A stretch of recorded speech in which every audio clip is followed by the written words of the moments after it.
Welcome back, everyone. You know, they call it the Strawberry Festival, but my kids and wife just showed up, and my 7-year-old apparently is about to down this entire bag of cotton candy. So we're going to have them on a little bit later. But, you know, local farmers here, they're really having to reinvent themselves after this year. They are in the process of rebounding after this pandemic because the shutdown left a lot of them scrambling to kind of figure out the new normal, as did all of us. But for them, their livelihoods really were at stake. And so tonight, there's new hope, though, on the horizon from the people that work those fields. ABC Action News reporter Rebecca Petit is digging deeper into that angle and really into the impact that the pandemic had on local farmers throughout the Plant City area, and how one Strawberry Festival representative and the family there says they're reinventing themselves, and this festival represents a new beginning for them.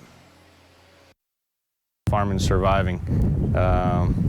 Some years are good and a lot of years are bad. Farm manager Matt PARKE says 2020 was one of the bad years for Parkesdale Farms. The Plant City farm is known for its strawberries, but also grows a few vegetables. Its produce ships to places up the East Coast to as far as Canada. PARKE says 80% of his strawberry crop was picked before the country went into lockdown last March. On the 14th is when the world stopped turning, and we stopped picking that day. That's because a large amount of his produce goes to the food service industry. But with restaurant dining rooms empty and hotels and cruise ships closed, the demand quickly dried up. I had to mow some vegetables that hadn't even been picked under because I couldn't pick them because nobody would take them.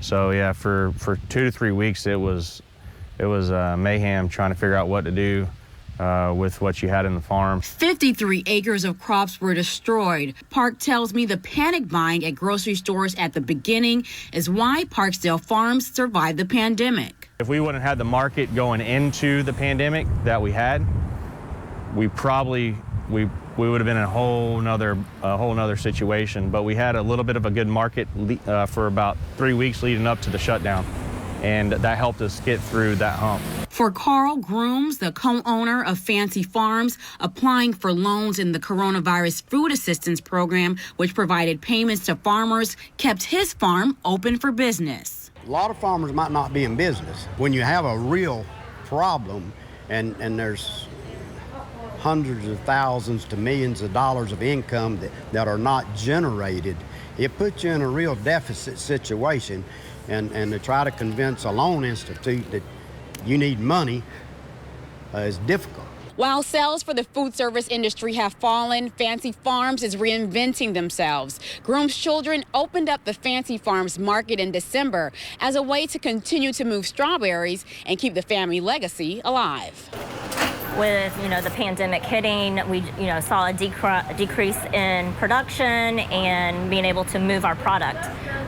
So having this available where customers can come in and get fresh strawberries and fresh produce, it's been really good. You can purchase fresh produce and all kinds of strawberry desserts, including milkshakes, cookies, and shortcake, and eat them right on the farm. These are family recipes, some of the ones that my mom's made and my aunt, my dad's sister. So it's just been a big family affair now. The Florida Strawberry Growers Association says there has been a shift with more people buying farm fresh fruits and vegetables, which has been critical in sustaining local farmers. When the pandemic hit, a lot of people started really thinking about what they eat, trying to stay healthy. And so you had this pretty large movement across the nation about making healthy choices, and strawberries are actually a superfood. The annual Strawberry Festival is a celebration of the fruit that local farmers grow that has a more than $1 billion economic impact on Hillsborough County. It was one of the last festivals growers attended before the pandemic. The festival is sort of like an advertisement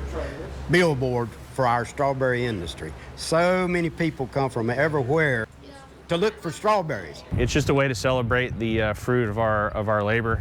And many farmers are looking forward to the festival as they turn the page on a devastating year. I'm Rebecca Petit, ABC Action News.